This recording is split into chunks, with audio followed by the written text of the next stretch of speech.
મિત્રો આજે આપણે વાત કરવાના છીએ સોલાર સ્ક્રોપ ડ્રાયર સહાય યોજના વિશે, જેમાં તમને 9,62,500 રૂપિયા સુધીની સહાય છે એ મળવાપાત્ર છે.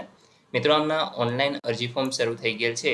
ઓનલાઈન અરજી કઈ રીતે કરવી એના વિશે આજે આપણે આ વિડીયોની અંદર ચર્ચા કરવાના છીએ, તો વિડીયોને પૂરો જોવા વિનંતી. જો તમને વિડીયો ગમે તો લાઈક કરી દેજો, તમારા મિત્રો સુધી શેર કરજો અને ચેનલને સબસ્ક્રાઈબ કરી લેજો, જેથી એવી કોઈ પણ માહિતી આપ સુધી પહોંચતી રહે. ચાલો શરૂ કરીએ. સૌપ્રથમ તો મિત્રો તમારે iKheduta.gujarat.gov.in નામની વેબસાઇટને ઓપન કરી અહીંથી તમારે સૌપ્રથમ નવી નોંધણી કરવાની રહેશે, જેમાં લાભાર્થી નોંધણી લખેલ છે. આપણે એનો વિડીયો પહેલાં જ બનાવેલો છે, તો તમે ડિસ્ક્રિપ્શનની અંદરથી લિંક મેળવી અને ત્યાંથી ડાયરેક્ટ જોઈ શકશો અને તમારું રજિસ્ટ્રેશન છે એ કરાવી લેજો. આપણે મિત્રો શરૂઆત કરશું લોગિનથી, તો અહીંયા લોગિનના ઓપ્શન ઉપર ક્લિક કરી દઈશું. અહીંયા આગળ તમારો મોબાઈલ નંબર જે તમે રજિસ્ટ્રેશન કરતી વખતે આપેલો છે એ અહીંયા તમારે તમારો પાસવર્ડ લખવાનો રહેશે અને અહીંયા સિમ્પલ કેપ્ચા હોય છે જે ગણિત હોય છે, તો એને તમારે જવાબ આપવાનો રહેશે આ રીતે. મિત્રો જો તમે પાસવર્ડથી નહીં ઓટીપીથી નહીં લોગિન થવા માંગતા હોય તો ઓટીપીના ઓપ્શનને તમારે સિલેક્ટ કરી લેવાનું રહેશે અને ત્યાર પછી અહીંયા ઓટીપી છે એ તમારા મોબાઈલ નંબર ઉપર આવે એટલે તમારે નાખવાનું રહેશે. તો એ રીતે બંને રીતે તમે લોગિન થઈ શકો છો. આપણે લોગિન થઈ અને આગળ વધીએ. મિત્રો જેવા તમે લોગિન થશો એટલે તમને આ પ્રકારે ડેશબોર્ડ જોવા મળશે, જેમાં તમામ યોજનાઓનું લિસ્ટ છે એ અહીંયા તમે જોઈ શકશો. મિત્રો અહીંયા ત્રીજા પેજ ઉપર આપણે આવવાનું રહેશે. તમે જોઈ શકો છો કે નીચે તમને જોવા મળશે સોલાર સ્ક્રોપ ડ્રાયર, જે 24 કલાકના બેકઅપ સાથે અહીંયા તમને જોવા મળે છે. મિત્રો આની ઓનલાઈન અરજી છે તમે 5/9 થી 19/9 સુધી કરી શકો છો. સૌપ્રથમ આપણે જોઈશું કે તમારે અરજી કરવા માટે કયા કયા દસ્તાવેજો જોશે. તો જાતિ પ્રમાણપત્ર જો તમને લાગુ પડતું હોય તો ત્યાર પછી ખર્ચના અંદાજો અને કોટેશન બિલ જોશે. પ્રોજેક્ટ રિપોર્ટ જોશે, પેઢીની વિગત, ઓળખપત્ર જેમાં આધાર કાર્ડ, પાન કાર્ડ, ચૂંટણી કાર્ડ કે અન્ય કોઈ પણ ડોક્યુમેન્ટ, ઉદ્યોગ આધાર રજિસ્ટ્રેશન, જમીન દસ્તાવેજની વિગત જેમાં 7/12/8, અગાઉ અન્ય કોઈ યોજનામાં લાભ ન લીધેલ હોય તે અંગેનું એક સોગંદનામું એટલે કે સ્વઘોષણાપત્ર છે એ તમારે અહીં રજૂ કરવાનું છે. તો મિત્રો આટલા ડોક્યુમેન્ટ જોશે, આનો તમે સ્ક્રીનશોટ પણ લઈ શકો છો. હવે આપણે વાત કરીશું વધુ માહિતી માટે, તો એમાં તમે જેવું ક્લિક કરશો એટલે આ પ્રકારે તમને અહીંયા 3 સ્ટેજ જોવા મળશે, જેમાં મિત્રો એક જનરલ કેટેગરીનું છે, જેમાં 40% મહત્તમ અથવા તો જે ટ્રાઇબલ વિસ્તાર છે તેમજ અનુસૂચિત જાતિ વિસ્તાર માટે 55% સહાય છે એ તમને મળવાપાત્ર છે. એ જ રીતે SC SC કેટેગરીની અંદર વાત કરીએ તો 40%, ટ્રાઇબલ વિસ્તાર માટે 55%, અને એ જ રીતે TASP કેટેગરી છે તો એમને પણ સેમ અહીંયા તમે જોઈ શકો છો 40 અને 55% ટ્રાઇબલ વિસ્તાર માટે. તો મિત્રો અહીં તમે એ પ્રકારે વધુ સૂચના વાંચી શકો છો કે જે જનરલ કેટેગરી છે એમાં કઈ રીતે મળવાપાત્ર છે. તો અહીંયા યુનિટ કોસ્ટ આપેલી છે, હું તમને એક સમજાવી દઉં છું, બાકી બંને તમે જોઈ લેજો. તો એમાં પહેલું છે ₹2.5 લાખ પ્રતિ એકમ 70 કિલોગ્રામ ક્ષમતા માટે, અને બીજું છે 3.5 લાખ પ્રતિ એકમ જે 100 કિલોગ્રામ ક્ષમતા માટે છે. લાભાર્થી દીઠ મહત્તમ 5 એકમ માટે સહાય છે એ તમને મળવાપાત્ર છે. મહત્તમ નિયત થયેલ ક્ષમતા પ્રમાણે સામાન્ય વિસ્તારમાં ખર્ચના 40% સહાય તમને મળશે, અને ટ્રાઇબલ વિસ્તાર તેમજ અનુસૂચિત વિસ્તાર હોય તો અહીં આપણે 55% સુધીની સહાય છે એ તમને મળવાપાત્ર રહેશે. તો મિત્રો આ રીતે તમને સહાય મળશે. તમે અહીંયાથી બંને જે વધુ માહિતી છે એ જોઈ શકો છો. તો આ પ્રકારે કંઈક તમે યોજનાની વિગત જોઈ શકો છો. હવે મિત્રો આપણે ઓનલાઈન અરજી કરવા માટે સૌપ્રથમ તો તમારે અહીંયા ફરી પાછું હોમ પેજ ઉપર આવી અને અરજી કરોના ઓપ્શન ઉપર ક્લિક કરી દેવાનું છે. અહીંયા તમે ફોર્મ ભરવા માટેની અગત્યની સૂચનાઓ વાંચી શકો છો.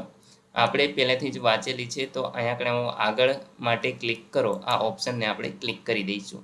મિત્રો અહીંયા આગળ તમે જ્યારે રજિસ્ટ્રેશન કરેલું હશે એ સમયે તમારું જે પણ નામ હશે, જિલ્લો, જે પણ જગ્યાએ તમે સિલેક્ટ કરેલું હશે તમામ વિગત આવી જશે.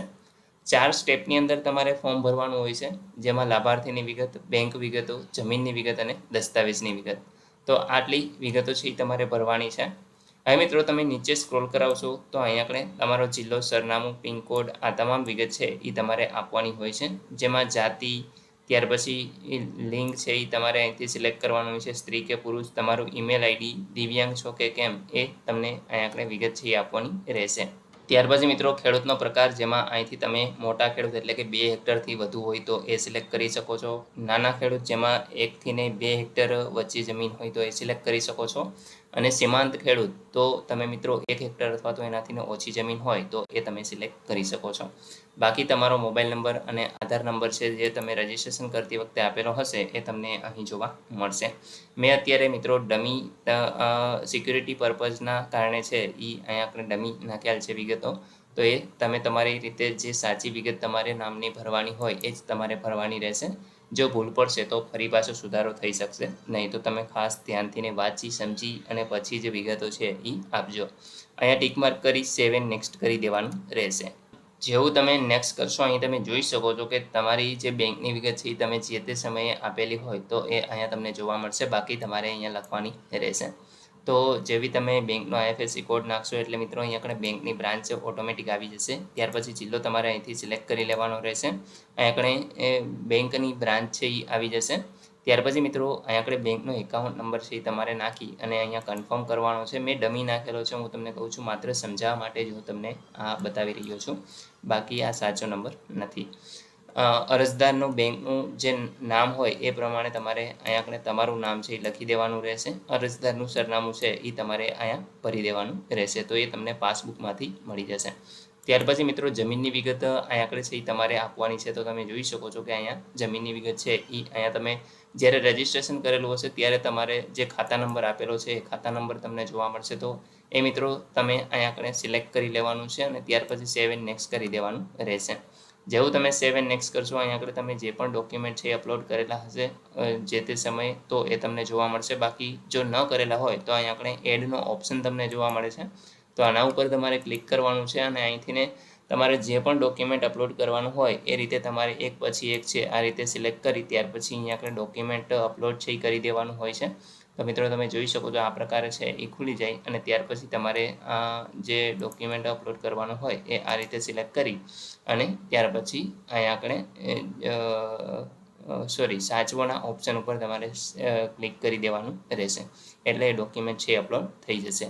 ત્યાર પછી મિત્રો તમામ વિગતો ભરાઈ જાય, તમામ ડોક્યુમેન્ટ અપલોડ થઈ જાય ત્યાર પછી તમારે અરજીને સબમિટ કરી દેવાની છે. અથવા તો જો તમારે કોઈ ડોક્યુમેન્ટ બાકી હોય અને સ્કેન કરવાનું રહી ગયું હોય તો તમે અરજીને સેવ પણ કરી શકો છો. ત્યાર પછી જ્યારે તમારી પાસે ડોક્યુમેન્ટ આવી જાય ત્યાર પછી તમારે ફરી પાછું અરજી છે એ ઓપન કરી અને પછી ફાઇનલ સબમિટ છે એ કરવાનું રહેશે. જો તમે પહેલાં જ ફાઇનલ સબમિટ કરી દેશો તો પછી કોઈ પણ પ્રકારે ચેન્જીસ થઈ શકશે નહીં.